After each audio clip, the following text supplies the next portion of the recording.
We're back. I'm Daphne. I'm Gail. You sang it. Nope, I said Gail. I'm Gail. I'm Gail. Gail.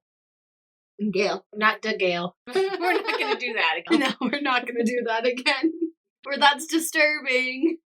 Yes, we are. Because we're disturbing. We are disturbing. And disturbed. Yes, we are.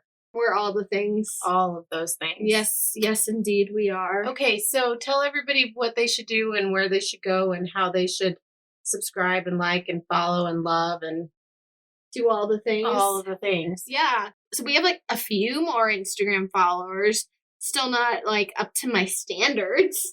Well, thank you though for those of you who are following us. It's much appreciated. Yes, it is. And for those of you who are listening, also much appreciated. Very much appreciate. We appreciate all of you. Yeah. However, I would love it if you would follow us on Instagram at That's Disturbing Podcast. You can send us a case request form on our website, that'sdisturbingpodcast.com. Or you can send us an email too with what you want to hear.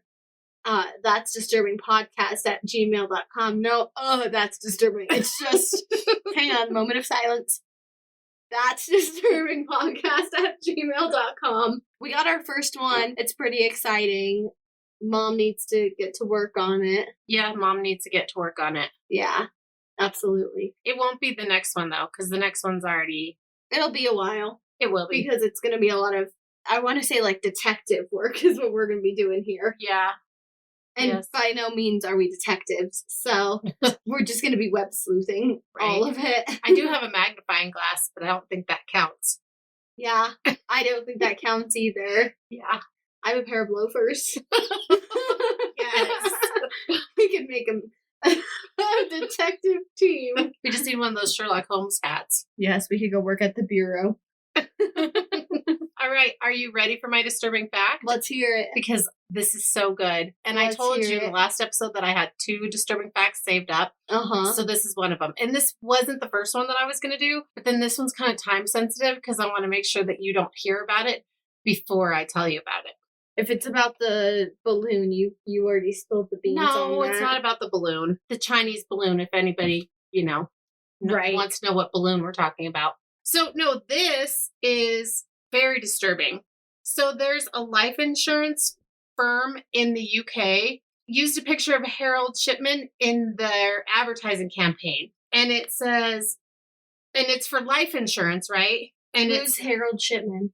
Harold Shipman is, he was a general practitioner who worked for decades as a general practitioner, and he was convicted of 15 that's murders. Dr. Death, isn't it? No, Dr. Kevorkian is Dr. Death. But anyway, so he was convicted of 15 murders in 1998, but he's suspected to have potentially killed as many as 250 people between 1975 and 1998. In January, a UK advertising firm came up with this ad, and they have a picture of Harold Shipman on it, and it says, life insurance, because you never know who your doctor might be. That's pretty disturbing. Yeah, that's really disturbing. Right? Is that not in bad taste? That's not good. Not good. But I mean, I guess it's doing what advertising's supposed to do. It's getting people to talk about it. Right. Yeah, no, I haven't heard anything about that. But you know what? I could bring that to class sometime. I totally could. So are you looking up the Dr. Death thing? He is. He's okay. Dr. Death and the Angel of Death. Okay. Well, then I thought Dr. Kevorkian was Dr. Death. Because he's the one he's just Dr. Kevorkian. Yeah, but he euthanized people. I've heard that name, though. Humanely euthanized people who wanted to be. Humanely. Yeah. Yeah. Help people pass to the other side. But yeah, Harold Shipman didn't do it with people's consent like Dr. Kevorkian did. He just did it. He just killed people, yeah. That's nice. And we could do Harold Shipman at some point, but his case is pretty long and complex. So it'd probably be a 2-parter, which I'm not up for a 2-parter right away. No, me neither. Right? Get him done. Yeah, no, that's disturbing though. Right? Not kind advertising practice. That's for sure. It's definitely a little bit questionable on some morals and some ethics. Right. Well, and I was going to tell you who Harold Shipman was at the end for those people who didn't know. But since you're like, who's Harold Shipman? I just figured you would know who Harold Shipman was. I've heard that name before, but yeah, Dr. Death. That's who I know, is Dr. Death. Yeah. But the slogan, because you never know who your doctor might be. Yeah. Pretty fucking sketchy. I see a bunch of shows like that right now happening on Netflix. There's this one about a nurse, a male nurse. Mm-hmm. I don't know about that case. I've never heard of it. I've just seen the trailer. Is that Dear John? Or, not Dear John. What was the one? Deadly John? Something. I don't know. The one with Connie Britton? Yeah. No. Okay. But it's a real story. One. It's a real story about a nurse who transfers from hospital to hospital, and I think he kills his victims with insulin overdoses. Oh yeah, I know that one. But no, the one with Connie Britton, that was a real one too. That's a real story. But he wasn't actually a nurse. He just pretended to be a doctor. Yeah. Oh, he just pretended. Dirty John. Dirty John. There you go. That's what it's called. Yeah. Dear John. I'm that's a movie with Channing Tatum, I think. A Dear John letter. Right? Yeah, no, that's scary. Yeah. It's all scary. People are fucked. It's all scary. Yes, they are. Yeah. All right. Are you ready to hear the scary case of today? I'm ready. All right. So today we're going to be talking about the St. Valentine's Day Massacre, Mom. Yay! I'm so excited. When I'm like, ooh, a girl after my own heart, because I just love the mob, which sounds bad when I say it out loud like that and heard it out of my mouth that way. But what I mean by that is that, the way that it's romanticized and it seems very glamorous and very living on the edge. And not that That's what you love about it? Yeah. I mean, alleged crimes are alleged, and unless they're proven, then they're just alleged. And, a lot of legitimate business happenings happen. But, it just seems like the glitz and glamour, like Bugsy Siegel and, John Gotti. And, it just seems fancy. Yeah. I mean, I feel like there's a lot of room on our channel to talk about a lot of mob things, which I am also interested in. I remember being a kid and you're watching the show Mob Wives. Oh my God, I love that show. Rest in peace, Big Ange. Yes, R.I.P. R.I.P. She was the sweet one too. Yeah, I love the sweetest of all of them. Yeah, I literally cried when she died. It made me very sad. I know. Anyway, wow, a very personal connection. I tangented. Okay, anyway. So I'm going to set the stage for this time. I'm not going to get into the background and the detail of the history of mobs and the history of gangsters in this one. But I am going to set the stage for the massacre right now and everything that's happening around it. So we're talking about obviously the 1920s was when this crime took place. Okay. Which we're going to get into, obviously, the crime. But during this time, as we dove into with a couple other cases, this is the time of Prohibition. Mm-hmm. So basically, Prohibition, the definition means that the manufacture, sale, or transportation of intoxicating liquors, but not the consumption, private possession, or production for one's own consumption. That's what Prohibition stood for. Okay. So it was ratified on January 16th, 1919. But it became into effect in 1920. It was undertaken, basically, they put it into place in hopes to reduce crime and corruption. And they also wanted to solve social problems, reduce the tax burden created by prisons and poorhouses, and basically just improve the health and hygiene in America. So that's the reason why Prohibition came into effect. Okay, and I'm looking at you very puzzledly because I understand, but I feel like that's just going to make more illegal activity. I mean, we know that it did. Yeah. But it's people want to drink. Right, it's and backwards. So people are going to find a way to drink. Right, obviously. So obviously, that created a very lucrative black market. Right. And enter the mob. A very lucrative black market because, there were millions of Americans, right, who are not willing to give up their booze. Yep. Same as today. Yeah. Yeah. Exactly. Or guns or weed or whatever. Right. Not willing to give up those things. Right. So, tough luck. There's going to be black markets. Well, and even in times of recession and depression and all of that, things that are still making money regardless of recession, depression, economic strife are things related to alcohol, things related to sex, makeup, and things in this day and age related to animals. Those are things that don't take a hit per se. Okay. So, yeah. So, and probably weed now that it's legal. Yeah. So, probably. Yeah. Here anyway, it is. Yeah. But anyway, so obviously, like I said, black market. So now we're talking about like all of these organized crime groups, the mob coming to fill this void that people are looking for. You know, they want their alcohol. So what does the mob do? They're going to smuggle it in from Canada or Mexico or wherever else that they can get it. And they typically sold these illicit spirits in like underground bars, nightclubs, speakeasies, right? Like we all know the Roaring 20s was the time of the speakeasies, the Flapper Girl. Like, I guess we don't all know that, but see, that's why it sounds so glitzy and glamorous.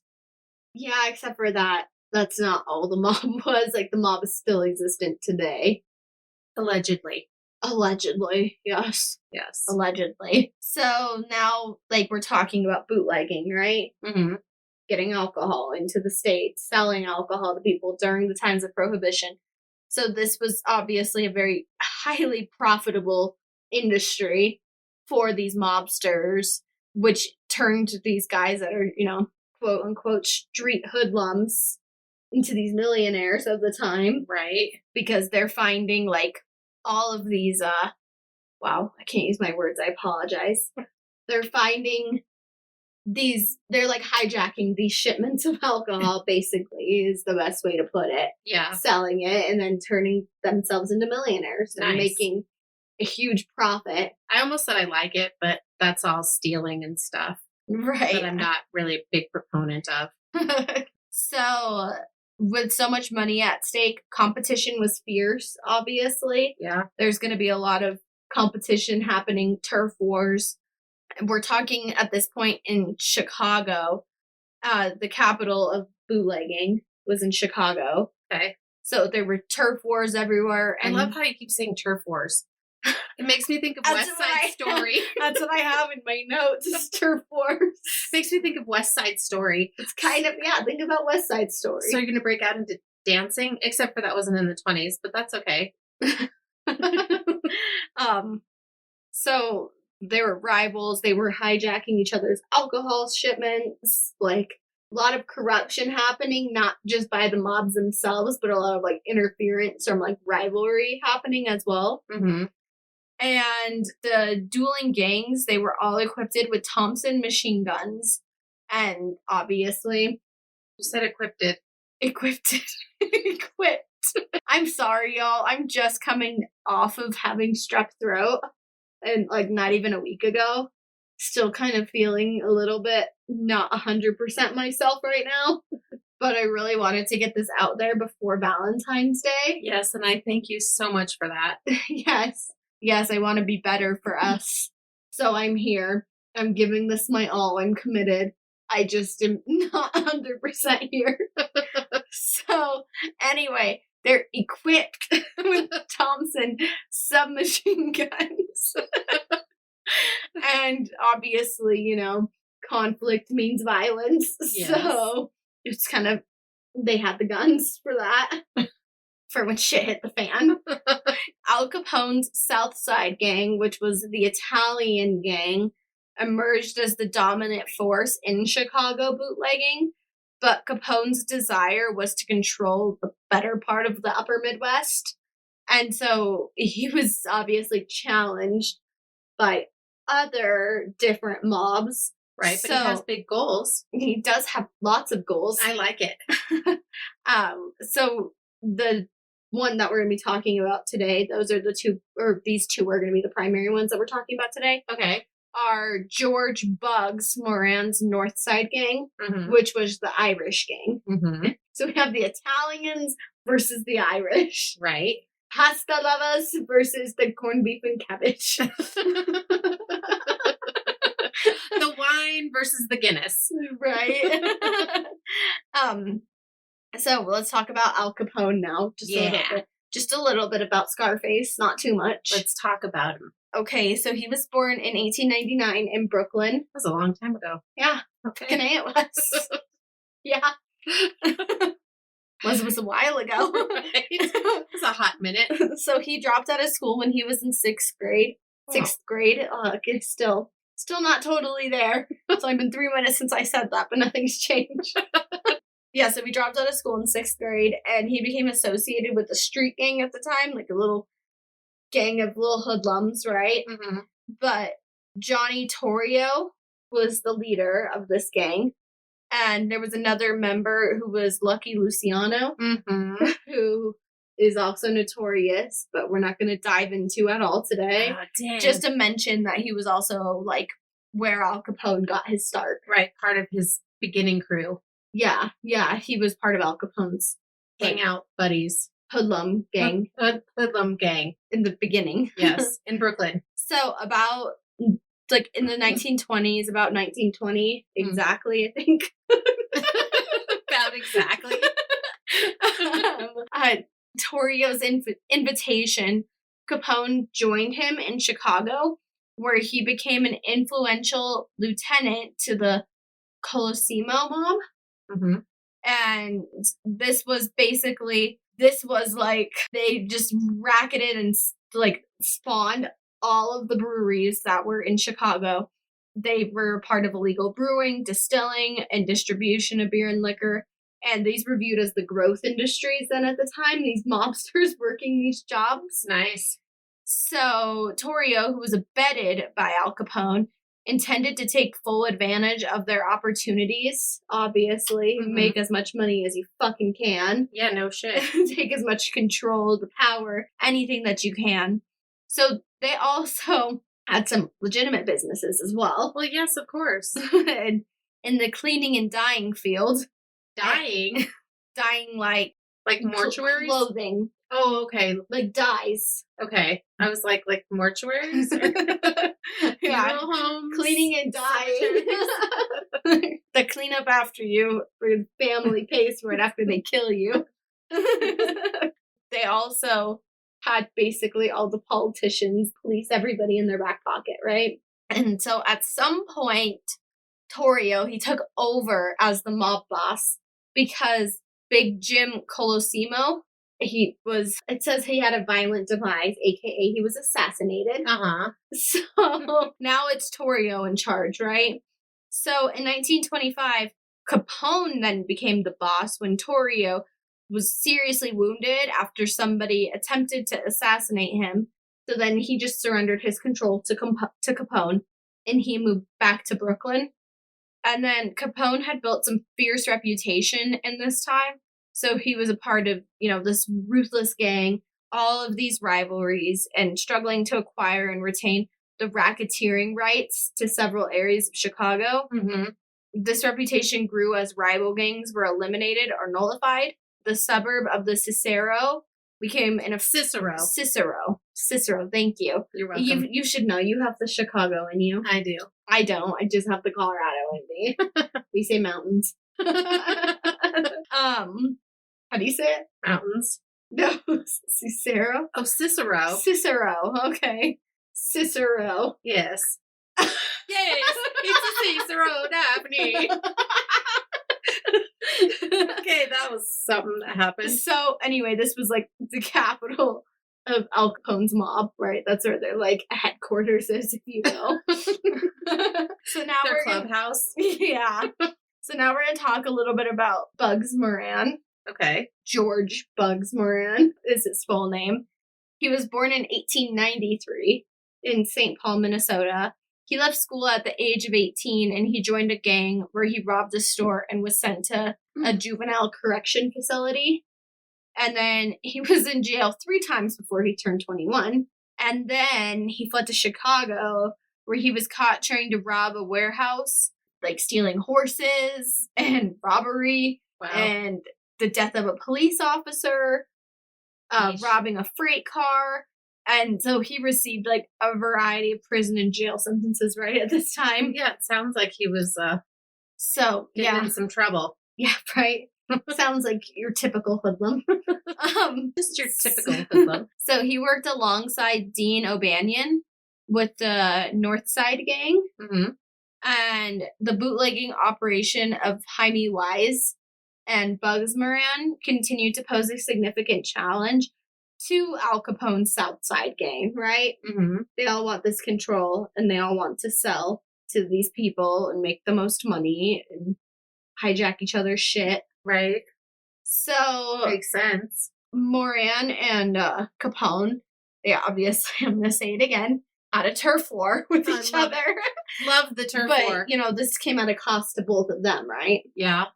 So Moran hated Capone that he was, like, just so apparent to the public, right? That he's, like, this hero almost to the public because he's doing these things that, the public wants. So now he's going to obviously be, put on a pedestal because they want alcohol. Who's providing it? Right. Al Capone, his, what are they, the South Side Gang? Yes. Yeah, I just confused myself. Yeah, so he's like put on a pedestal, or I'm trying to think of the word for it, and it's not coming to me. But like, he can do no wrong. Right. He's like a hero. He's like memorialized. Not memorialized because he's not dead. Yeah, I don't know. I'm getting what you're putting down. Yeah, the word isn't happening. He can just do no wrong. He's doing the right things. He's the yay guy. We love him. Yeah. So Moran was also hated the fact that Capone was okay with and engaged in prostitution as a way to earn more money for himself. Like I said, sex, drugs, alcohol. Right. But Moran, he would not engage in prostitution practices to earn a profit because he was a good Catholic guy. Okay. So he didn't want to earn his money from sex. He could just earn it from stealing. Basically. So Johnny Torrio, when he was still in charge of the South Side Gang, he killed Dean O'Banion. And then in an attempt to avenge him, Bugs Moran and Earl Jaime Wise, they made the attempt on Torrio's life. So remember how he retired and then Capone came into power? Right. So that's that kind of backstory right there. So it wasn't Capone that tried to take him out to gain control. No. It was Bugs Moran and then Jaime Wise. Okay. So later they went on to make a failed attempt at Capone. They tried to get him. Fortunately, like I said, they failed. And then more than 1,000 shots were fired when they tried to get him. And after that, in retaliation, Wise was killed by Capone's gang. Obviously. So they're just having it at each other. But then in turn, Moran became the gang leader or the boss of the North Side Gang. The number one mobster. I don't know what the proper terminology is. The head guy. The head guy. The Don. So, responding to Wise's death, Moran, I don't know how you say it. It's Moran. Because it's Irish. Bugs Moran. Yeah. Have I been saying it right? Yeah, you were until you stopped saying it right. I don't know. I always just feel like I'm walking on eggshells trying to pronounce things sometimes because I never want to offend anybody. Right. You were saying it right and then you changed it. So go back to Bugs Moran. Moran. Yeah, that's the easiest way to say it. Instead of like, moron. Bugs Moron. Okay, so Bugs Moran, he tried to kill a member of Did I say it wrong again? He tried to kill a member of the South Side Gang, and then allegedly this led up to the St. Valentine's Day Massacre. Okay. This is where we leave off until then. Okay. So the St. Valentine's Day Massacre, why we're all gathered here today. Yes, I'm so excited. It was the murder of 7 members and associates of Chicago's North Side Gang that occurred on Valentine's Day in 1929. And this took place at the garage at 2122 North Clark Street, which is in the Lincoln Park neighborhood of Chicago's North Side. I love the Lincoln Park Zoo. Sorry. When I was a kid. That was random. You said the Lincoln Park neighborhood. Yeah. I thought you were so opposed to zoos. Yeah, now I am. When you were a kid, I loved it. There were 7 victims, 5 of which were members of the North Side Gang, and 2 were affiliates of the gang. So this is kind of what I could dig up on the victims. So I'm going to tell you everything I know. Okay. But I don't know a lot. I'm on pins and needles. I'm waiting. So there's Peter Gusenberg, who was born in 1892. He was an enforcer of the North Side Gang. And then his brother, Frank, who was born in 1888. And he was also an enforcer. Oh, I was going to share this now, but I'm going to wait to share it later. Okay, so then there's Albert Kachalek, a.k.a. James Clark. Alrighty then. Who was born in 1887. He was also an enforcer. There's Adam Hayer, who was born in 1887. He was the business manager of the gang. So now we're starting to get people who are not just enforcers. Right. Which I don't even know what that means. Like, to be an enforcer, I mean, you're like the guy. You're the muscle. Okay, that's what I figured. You're like the bodyguard. Right. You will. Not the right hand man, but just like the bodyguard. Yeah, you're the muscle. You're the protector. And then there's Albert Weinshank. Or like if people owe them money, you're the one that goes and beats the shit out of them with a baseball bat. Nice. Yeah. That's the job I'd like to have if I was living in this time. Breaks their kneecaps to get the money. money. Get rid of all of my rage. And then there's Albert Weinshank, who was born in 1892. He was the business operator for the gang. Okay. And then there's Reinhard Schwimmer, and he was born in 1898. He was an optician who was friends with members of the gang. Okay. So he was kind of wrong place, wrong time. No shit. And then there's John May, who was born in 1893, and he was an auto mechanic who worked for the gang. Mm-hmm. So obviously it kind of sounds like he's more of like a contract or service as needed. And they were at the garage, right? They were at the garage, yeah. So he was service as needed. Right, so he was working on cars, presumably. Yeah, and then this is not a direct victim, but this is shitty and sad. Highball, who was John May's dog. He was tied up to the axle of a truck at the gang's garage during the shooting. Warning. He was so traumatized by the events that had taken place that they had to euthanize him. Oh my gosh. Because there was no coming back from everything he had seen that day. Aww. Isn't that so sad? That makes me sad. I hate that. Me too. At least they didn't kill him. Maybe it would have been better if they would have. I'm like, well, they ended up having to kill him, so. Maybe it would have been better if they would have. I don't know. Sad. Makes me sad. So the massacre, it took place around 10:30 a.m. inside the SMC Cartage Company garage at, again, the address is 2122 North Clark Street in the Lincoln Park neighborhood.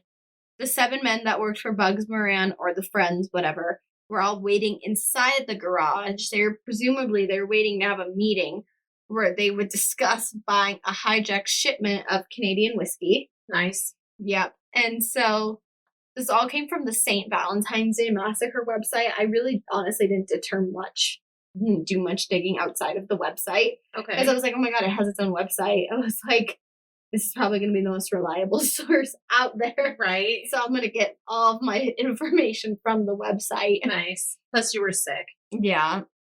And what does that have to do with anything? Well, it's less research for you and still creating a beautiful masterpiece of a story.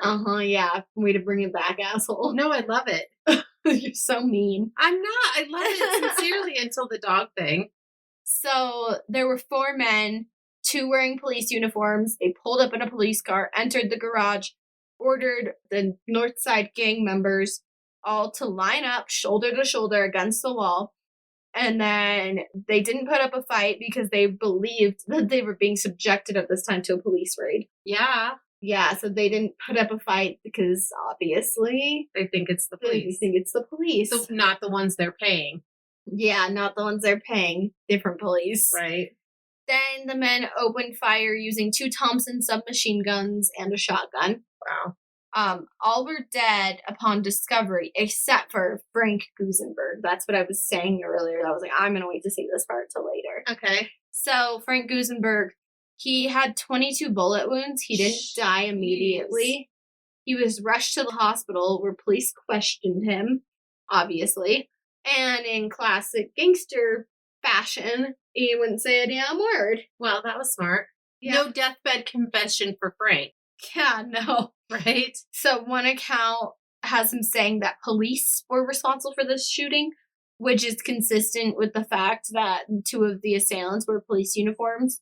And then Gusenberg, unfortunately, died 3 hours after the shooting. Mm-hmm. But yeah, kind of interesting that he lived and then he would talk. 22 bullet wounds. Yeah. Yeah.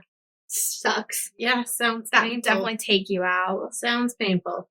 So the killers, they were all suspected to hopefully be there for Bugs. They wanted to get Bugs, take him out. Mm-hmm. But he was late for the meeting, and he had his 2 associates with him when he saw a police car out front, and then he left. Ah, fucker.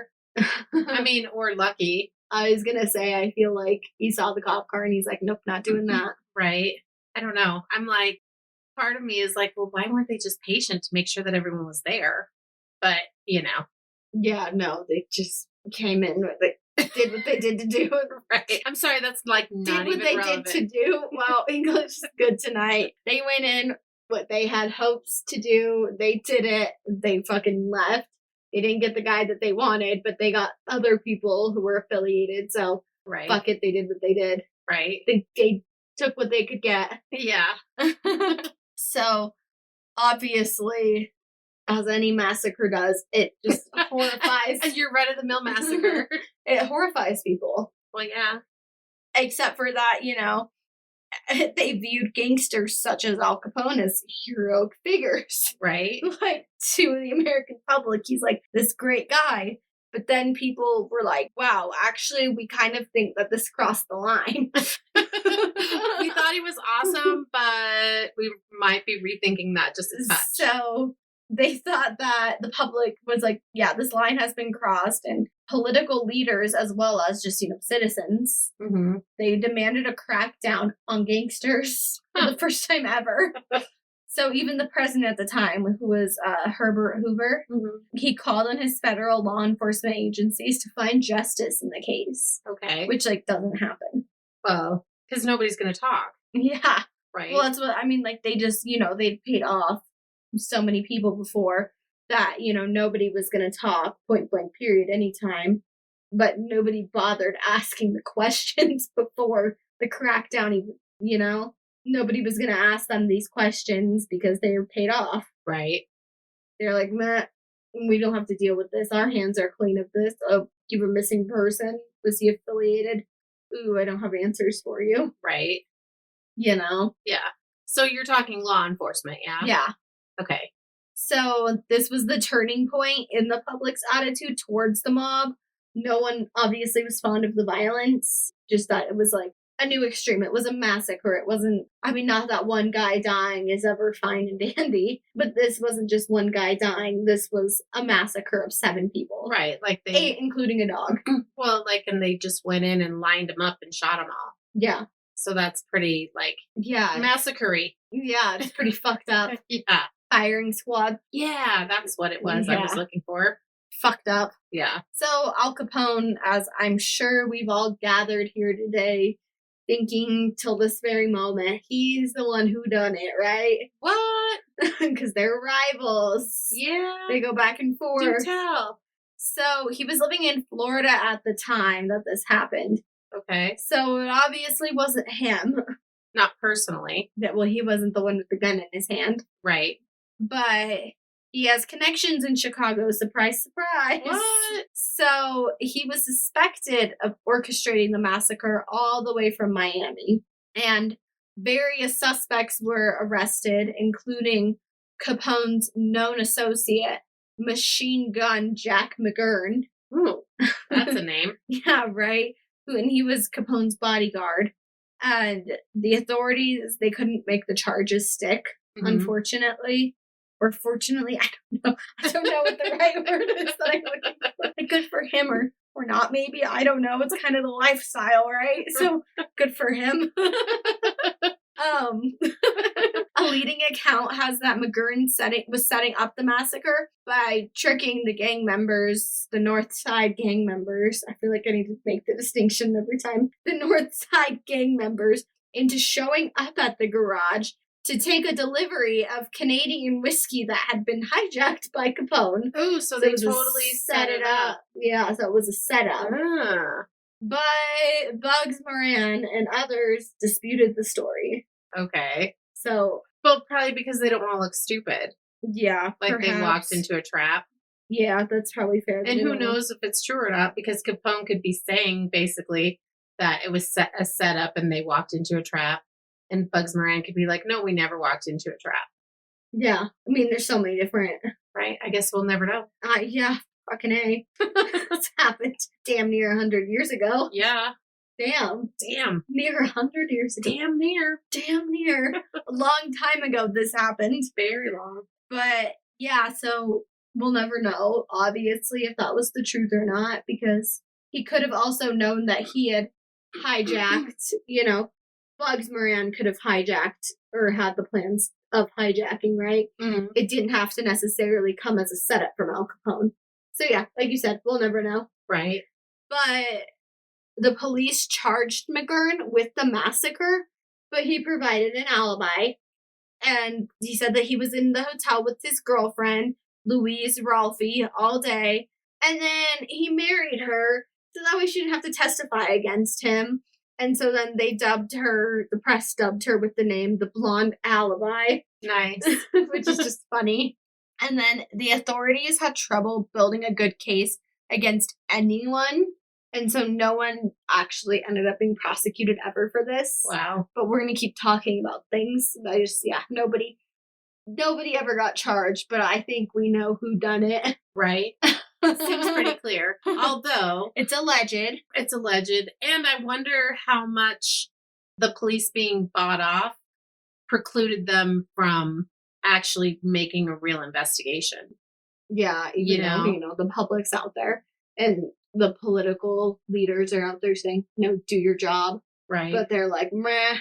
Right. Well, we're making more money not doing shit. Right. We're making more money getting paid off than we are allegedly getting paid off. Turning the other cheek than we are doing our actual job. Yeah, absolutely. And we're getting paid from both sides. So, and I'd rather keep doing that. So I'll be quiet. Yeah. And act like I'm doing my job. Act like it. So let's talk about some of the evidence now. Yeah. So the Cook County coroner, Herman Bundesen, he carefully located the evidence from the crime scene. He also named the coroner's jury consisting of local businesses or business leaders to investigate the murders. Mm-hmm. So the jury's first concern was to figure out whether the police were actually involved in the massacre, right? Right. That's step one. Was it somebody dressed up like the police or was it the police? So they hired Dr. Calvin Goddard. I'm like, Goddard. Gotta. Basically. And he was a pioneer in this time at ballistics testing. Oh, that's cool. So they hired him from New York to work on the case. So he came, not a long way, but he came a long way to solve this because, there's public outcry to solve this. Right. So when Goddard arrived, he was presented with a massive collection of bullets, shell casings, you name it, all the evidence. Well, right, because they have two Thomas submachine guns, as you keep calling them. Thompson. But they call, the nickname was Tommy guns. Yeah. And shotgun. So, and those are those guns that have like the circle on them.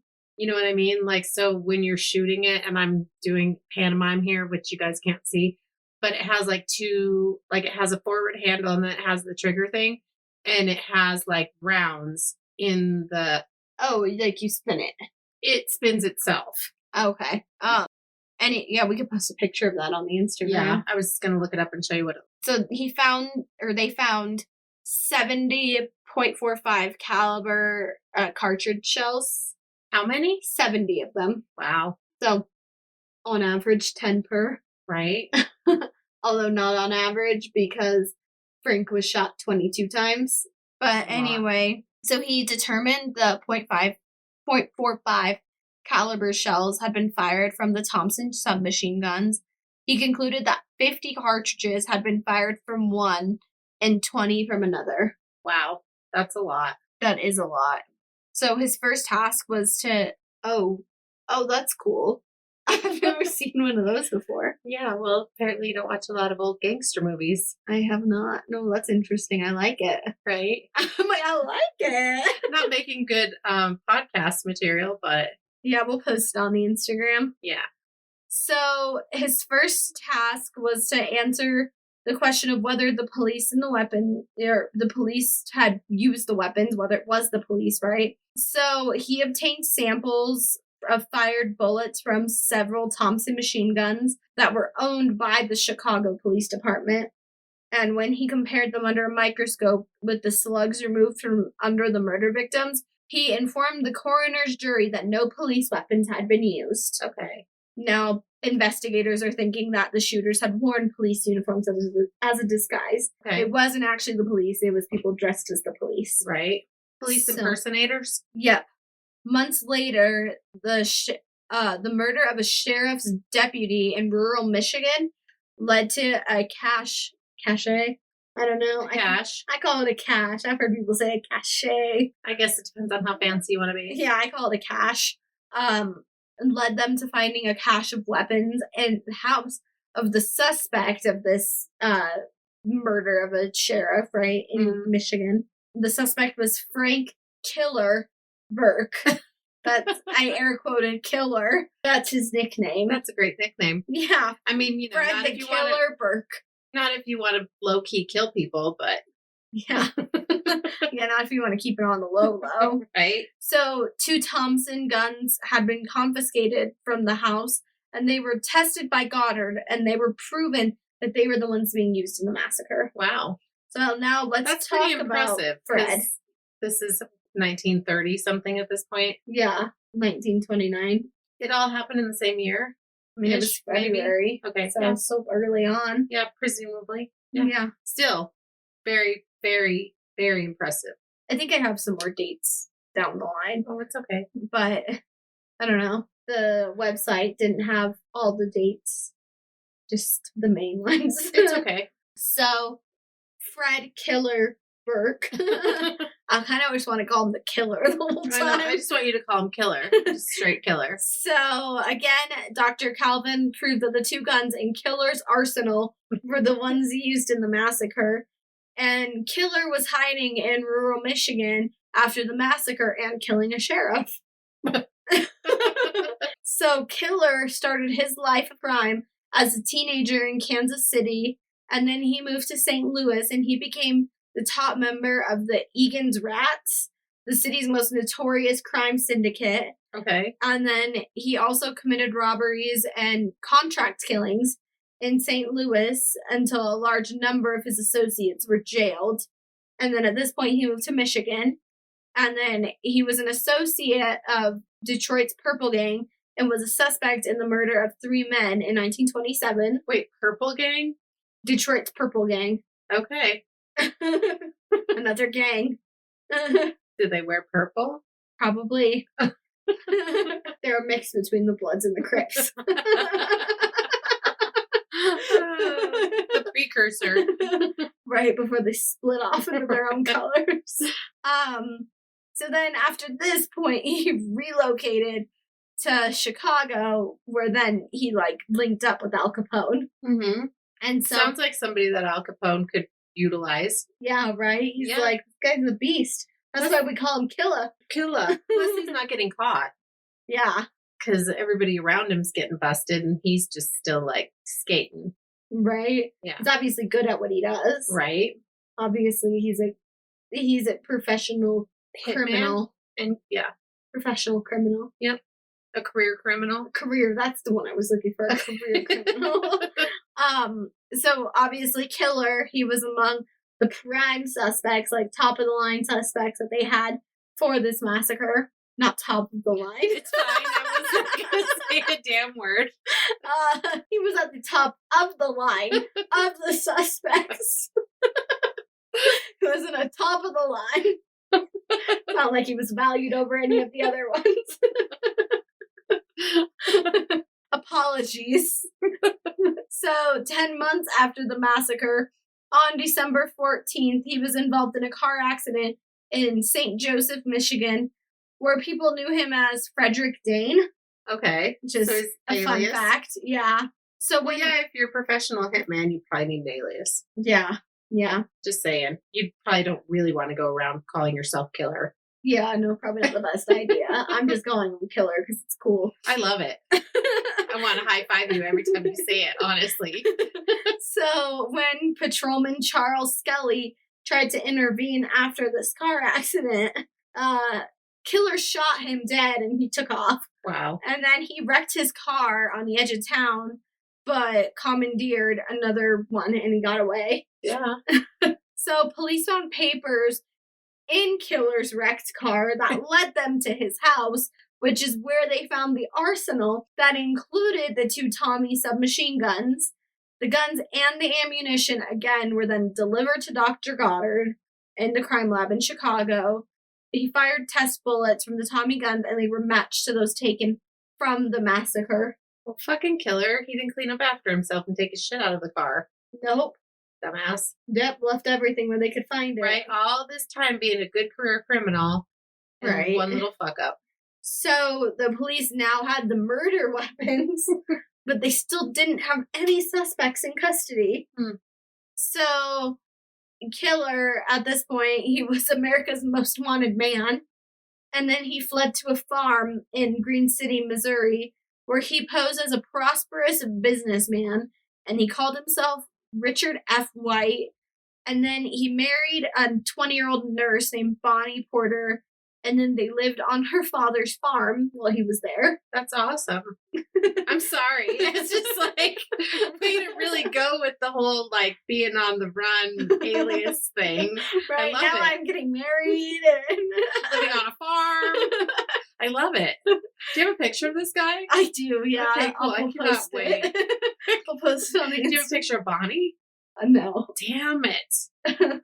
If only he would have gone by Clyde. Oh, I know. I was totally... That is one I think we should cover, by the way. Oh, for sure. Or do we have to? I was thinking about that when you said that he wrecked his car on the edge of town running away. I was like, ooh, Bonnie and Clyde style. A local man, his name was Joe Hunsaker. He was like investigating the newbie, right? He was investigating. He's the nosy neighbor. Yeah, he was like just being all nosy. And he was convinced that Killer was Fred Berg, of course, his given name. Right. His birth name, maybe. I think, right? Yes. I think Yes. that's what I said, right? He was born as. Yes. And then he's just taken a bunch of different aliases. Anyway, he'd seen Killer's pictures in the True Detective magazine. Ooh, there's a magazine. And local police initially ignored Hunsaker's pleas to, take the cop Killer. But finally, in the morning of March 26, 1931, they raided Killer's house, found him in bed, and he had weapons by his side, and he did not resist arrest. Sorry. I'm just like, is he in bed with his 20-year-old wife? Right? So he was extradited back to Michigan, where he was convicted of killing the cop, and then he was sentenced to life in prison. He served 9 years in Marquette State Prison, but okay, it's because he died of a heart attack in 1940. Okay, I was like, R.I.P. Killer. I'm like, You're a badass. Not kind, but a badass. well, and I was thinking 9 years isn't really a life sentence. But if you die, then it is. Right. Well, that's kind of why I was like making it feel like a little like, oh, he didn't serve the whole thing. It's because he died. So it was his life. It was his life, right? So obviously, he's a real high up there suspect in the St. Valentine's Day Massacre. Again, what we're here to talk about is the St. Valentine's Day Massacre. What? So he's up there with suspects. I really like it. You like it? Yeah, a lot. Good. There's a lot happening. Yeah, there is. I told you, that's why I was like, I need until 6 o'clock on Wednesday. Give me all my time to polish up my details. 6 p.m. deadline. Right. So, okay, let's return back to Al Capone. Okay. So, the entire time, obviously, everybody believed it was him. However, he was in Florida. There was no way it was physically him. Well, and I feel like he doesn't really get his hands dirty, but I don't know. I don't know. I haven't done terribly too much research on him Right. other than what's in relation to this case and like the kind of before and after this case. Right. So I don't know, but I would love to learn more about, and now I'm all interested in the mob too. Right. Thanks. Lucky Luciano and Bugsy Siegel and yeah, we have lots of work cut out for us in relation to the mob. So cool. Although I don't know how disturbing it is because we're sitting here going, man, that's fucking sick. It's still bad. It's all bad. But is it disturbing? It is disturbing. And it's disturbing that it seems so glamorous. That's the real disturbing thing in all honesty. Now that I'm saying it out loud. It's how glamorous it's made to be. Yeah, like this stuff is super shady and it's like, it seems cool. Yeah, I agree. Yeah. It's all fucked, but it's like, whoa, man, he crashed his car, then he stole another one, and then, like, he really took this whole new person to, like, the extreme. He got married and everything. Well, and you know what's weird is if that was happening, like, now, we would be, like, disgusted by it, but because it's, like, old-timey and it's not really affecting our lives at this moment in time, and you picture some guy in a three-piece suit with a fancy cigar hanging out of his mouth with a girl on a three-piece suit? Yeah, like a suit and a vest and pants. Oh, okay. And pants. And pants? Yeah. I'm like, what is a three-piece suit? It's a fancy suit because it has a vest even. Oh, okay, gotcha. And so you picture this guy with this... Can I tell you exactly how I picture them? With, like, a stash. Like a mustache, not like a stash like prom queen, but just like a mustache. And their hair parted. And that's a sash, not a stash.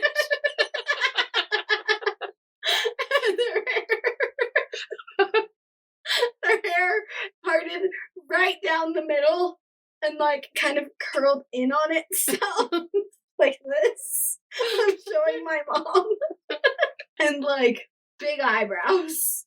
I'm sure. Because I don't know, when I picture mobsters or alleged mobsters, I picture allegedly Italian people. Or Irish. Or Jewish. No, I picture Italian okay, people. you picture. All right. I'm like, no, that's definitely not who I picture. Nope. It's Italian people. Yeah. Well, I picture like Al Capone. Like in a three-piece suit with a big cigar, big fancy Cuban cigar, and a girl on his arm that's wearing a mink coat with diamonds all over on her neck and ears, and like, so it seems glamorous. It does seem glamorous. Although it's shady. It is. It's real shady. Yeah. But I feel like, I don't know, they were a legitimate business too at the same time. Yes. Okay, anyway, back to Al Capone. Sorry, rails. So off the rails. The entire time, again, everybody believed it was him. But he was in Florida, so he couldn't physically get his hands dirty, like you said. And again, there was never a solid enough case for anyone, so no one was ever prosecuted for the crimes.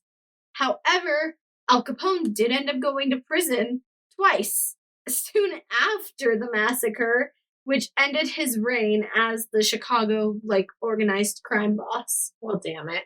So after the massacre, he was summoned to a national mob conference in Atlantic City, where the leaders determined that he needed to, lie low for a while, just, stay out of the media, stay out of the headlines. Right. And then it was arranged for him to be arrested in Philadelphia on a gun possession charge that resulted in a 10-month prison term. I don't really know why, they set it up that way. I don't know if it was, the association, if you will, the conference people that set it up that way for, it to be oh, look, he's, serving his time, and then let him go back to whatever he's doing. Mm-hmm.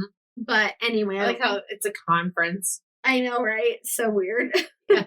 But meanwhile, while this is all happening, right, behind the scenes, unfolding, the Treasury Department, they set up a special intelligence unit to target Al Capone. And the intelligence unit, they specialized in tax evasion cases. Mm-hmm. So they really just, turned in on him. They just focused in on him for tax evasion. And several years of relentless sleuthing, they had enough evidence eventually to prosecute Al Capone. They knew, though, that, convicting him would be a lot. Difficult? It would be hard to do because he's a protected man. and the most powerful man, like, if you will, the most powerful man in Chicago. Well, and I love how they can't get him on, like, murder or, like, bootlegging. They have to get him on fucking tax evasion. He cleans up all his other... dots his T's. Dots his T's and crosses his eyes. Crosses his T's and dots his I's. But no, he does. He dots his I's and crosses... Fuck! Crosses his I's and dots his T's when it comes to tax evasion. Right. When it comes to actually doing his taxes. That's what I was trying to say. Right. So anyway, they had him with the police and, the politicians and all of this happening because he obviously had all these people in his back pocket. It was gonna be hard to get to him. So they had to find hometown witnesses that were willing to testify against him in court, right? Oh, good luck. Yeah, again, good luck. But the T-Men had compiled a paper trail that showed him reaping big profits without paying his fair share. And before you make that face at me, the T-Men were the Special Intelligence Unit from the Treasury Department. They just called themselves the T-Men. Nice. I thought I'd acknowledge they wanted them. to be a cool gang. Yeah, I just thought I'd acknowledge them as, like, how they want to be spoken as, too. Okay. They want to be recognized They as want to be addressed as the T-Men. Okay. So I thought I shall do such. So Elmer Ire, he led the T-Men, and he built the tax evasion case that put Al Capone in prison eventually. So they feared that Al Capone would threaten or kill the two key witnesses. So agents kept them out of state until it was time for them to testify. And upon learning that Capone planned to tamper with the jury, Judge James Wilkerson introduced a new set of jurors on the trial's opening day. And they also, had their key witnesses out of town. Uh-huh.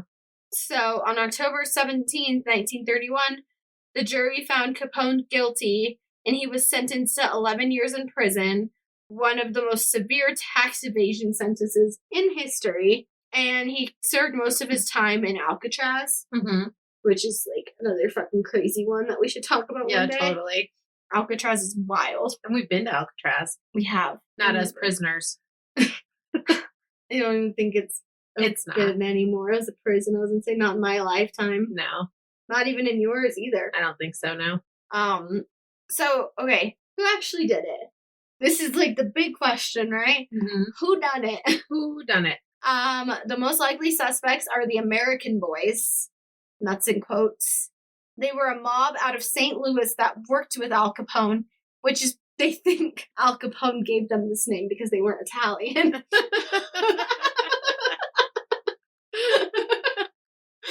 But Al Capone's American because he was born in New York. His parents were from Italy. I'm sorry, I should have said that. He was first generation American. Right. He's American. Yeah, but, Okay, yeah. The pride. The Americans. Yeah, the Italian pride. Yes.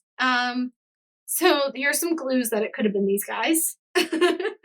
First, an eyewitness said one of the killers wearing a police uniform had a front missing tooth. Our friend Killer, remember Fred Burke? Uh-huh. Yeah, he had a missing front tooth.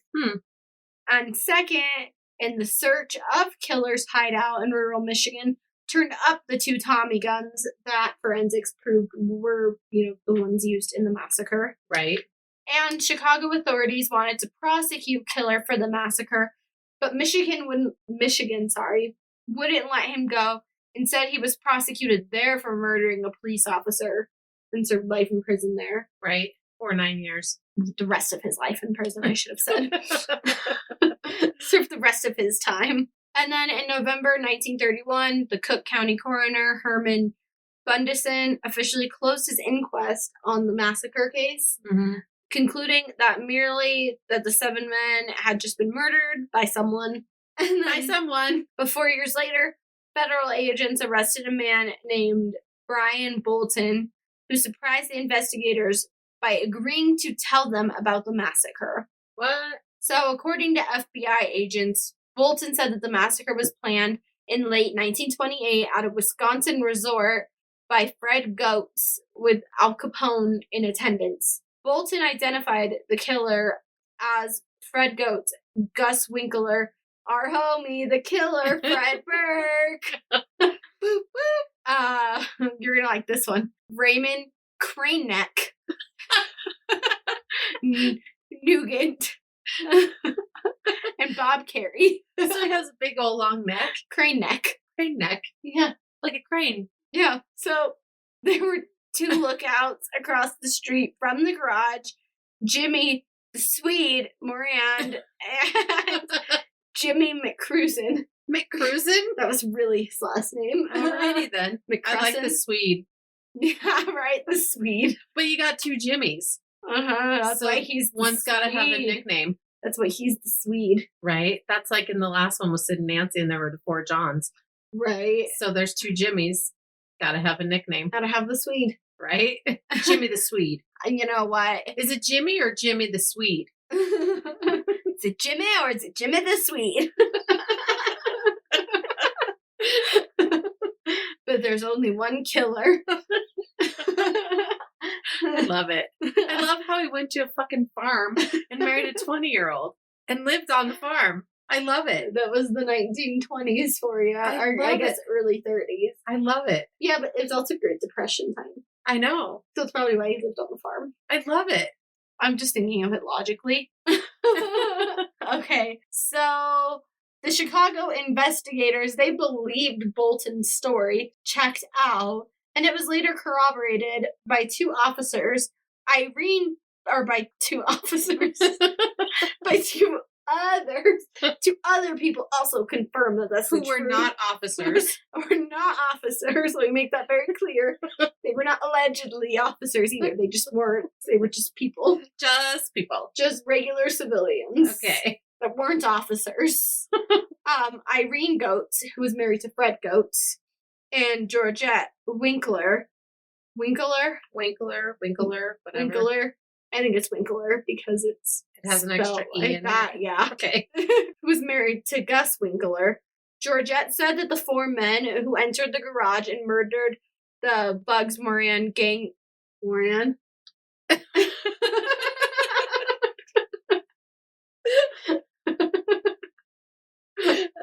Here we are. Gang were Fred Burke. That they were Fred Burke, our killer. Oh, here we go. There are 2 Freds. Fred Goetz. Yeah. I just wasn't connecting that in my head because he's always the killer to me. Not Fred Goetz isn't the killer. No, Fred Burke. He's always the killer. Fred Burke is the killer. There will only be one killer. Gus Winkler and Ray Nugent. Nugent? I don't know. Is it like Ted Nugent? Or is it different? Well, there's no second, or there is a second in it, but it's Nugent. Nugent. Nugent, yeah. Ray Nugent. So, Georgette, again, she said that the killer and Goetz, the 2 Freds, Every time you wielded... say that, I think of a goat. Like an actual goat? Well, I'm pretty sure it's not the Goetz. No, I'm not reading your notes, but I'm just like, you got the killer and you got a goat. I really suck at pronouncing things. Not always. I need to go back to grammar school. No, I think you're fine. Names are hard. Names are hard. Words are hard. Sometimes. Yeah. So anyway, she said that Georgette, who is the Georgette Winkler, said that the 2 Freds, the killer and Goetz, wielded the Tommy guns in the massacre, and then the lookouts, she said, were Moran and Bolton, who apparently had modified this part of his story to not implicate himself, right? Because Bolton's the one who's coming forward with this information. So he didn't include the fact that he was one of the lookouts. Right. Because he's like, I don't think I'm going to place myself directly there. But I heard. Right. So FBI director at the time, J. Edgar Hoover, did not act on Bolton's confession. Apparently, he thought that the murders were still a local police matter. Wow. And we could do a story on J. Edgar Hoover, because that's all disturbing as well. Yeah, I know. I've heard that name several times before. Yeah. Although never prosecuted for their roles in the massacre, the American boys, they definitely paid for their crooked deeds. So, like I said, the killer, he spent the rest of his life in prison after killing a police officer. Bob Carey was shot to death in 1932 in what authorities declared a murder-suicide. Gus Winkler was murdered in 1933, allegedly on the orders of the Chicago outfit boss. The Chicago outfit boss. He's boss of the outfits. His name was Frank Needy. He was Capone's successor, who suspected he was that he was talking to the feds. So, okay, let me repeat all that because we went so off the rails. I went so off the rails. Gus Winkler, he was murdered in 1933 on the orders of Frank Needy, who was Capone's successor, because he thought he was talking to the feds. Okay. Frank thought Gus was talking to the feds. Got it. So he was killed. Okay. And then Frank Goetz was murdered on... Frank Goetz or Fred Goetz? Or Fred Goetz, sorry, I was reading the line above. Fred Goetz. Same guy. I'm sorry, there's so many names. I know. This is the case I've done. This is the most names I've ever done in a case. Probably. I'm so that's like all the same story. Well, yeah. Not like Cecil, where it's like, I mean, yes, they're like all the same story, but they're like different. They're isolated incidents. Like, this is like all intertwined and interwoven. Right. And I'm like, there's so many people, so many moving parts. Yeah, it's like a big old party. Right. So, Fred Goetz, he was murdered on a street in... I don't want to say it. And Cicero. In 1934. And then our homie, Raymond Crane-Neck Nugent. I feel like an idiot, let me tell you. I feel like I don't have any confidence in saying these people's names, and so it just wears all over me, and I sound like an idiot when I say it. And I'm looking at my mom like for reassurance while I'm saying these things, because I'm like, I don't know if I'm saying this right. And I don't see your notes because normally I can see them, but you've got the computer turned so I can't see them. So I can't really help you out. No, I just am sitting the way that's comfortable for me right now. Okay. In my poor health state that I'm in. Poor Daphne. Anyway, Raymond Crane-Neck, we'll just call him Crane-Neck, okay? I love it. Was last seen in 1930 with Al Capone in Florida, but then, he vanished. So they think he was murdered. Do we have a picture of Crane-Neck? Probably. We're going to have to find one because I bet he has a big old long neck. And I bet it's skinny.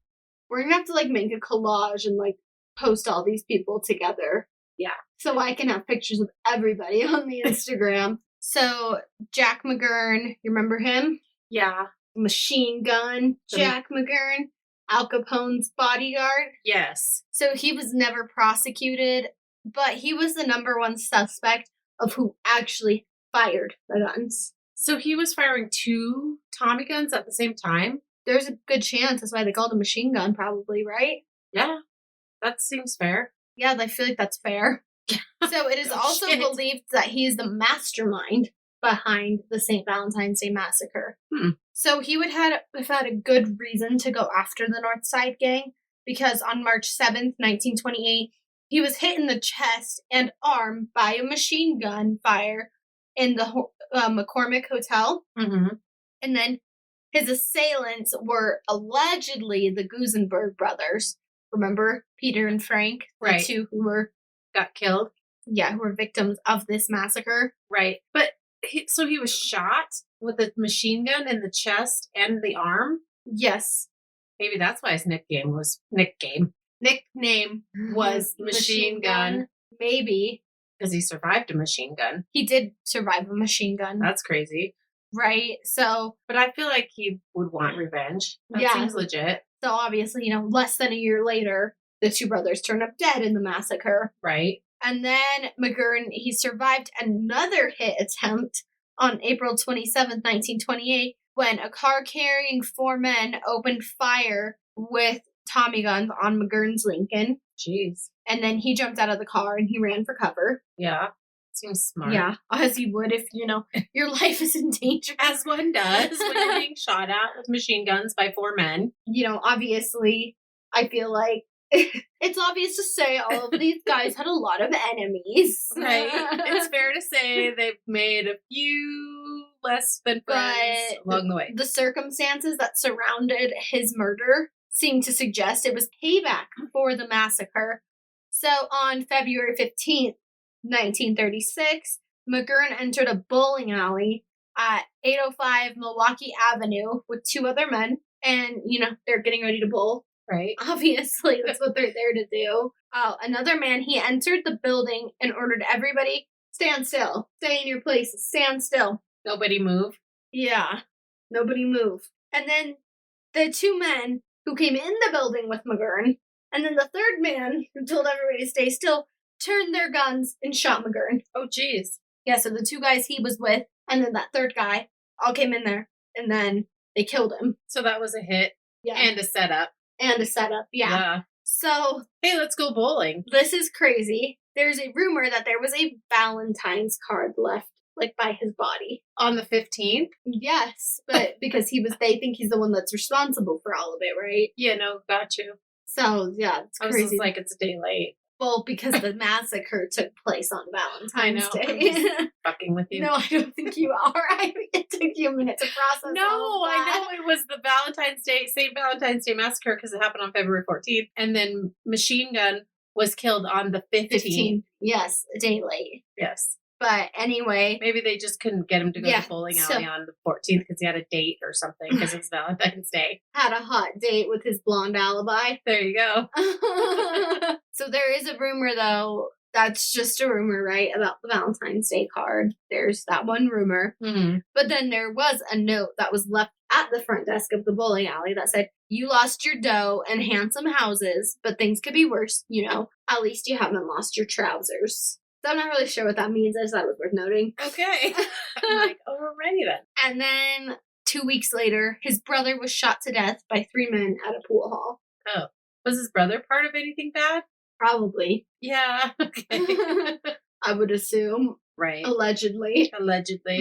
This whole thing is alleged, by the way. People really did die, but this is all alleged. Yeah, well, the circumstances surrounding it are all alleged because nothing was ever proven except for the murder weapons were the only thing proven. Right. So that's all I got. The actual perpetrators were never proven. That's all I got. I love it. All I got, all 14 pages later. I'm excited. I love it. You liked it? Yeah, I'm still excited. I'm riveted. You're ready to go do some more mob cases and get excited all over again? I love it. You know what? When I was in school, the 2 things that I always wrote about, fixated on, were the mob and the Loch Ness Monster. I knew about the Loch Ness Monster. But the mob was the other one. Hey, I have a question. How were you able just to, write about the mob? How was that just, any chosen topic of yours? Because if you're doing, creative writing or whatever, and you have to, write an essay. Yeah, but there wasn't a subject that you would follow. Sometimes there was, but if there wasn't, mob. That's what I'm confused about. I'm like, how did you just have the freedom to write about that? Sometimes we had freedom. We didn't always have everything totally 100% designated. Anyway, we're off the rails again, and this has already been long, so we probably should stop. But I love it. So thank you so much, because when you said you were doing the St. Valentine's Day Massacre, I got so excited. I know you did. You literally said, girl after my own heart. Yes, that is exactly what I said. I was like, oh, tell me that again, mama. Because it's Valentine's Day and you've stolen my heart. Aww. I love you. I love you too. All right, cool. We did it. Happy St. Valentine's Day. Yeah. Don't get murdered for Valentine's Day. Don't get massacred. Right? Don't do that. Stay away from anyone named Killer, Machine Gun, anyone that might or might not be a mob boss. The Swede. Crane Neck. Maybe someone named Jimmy.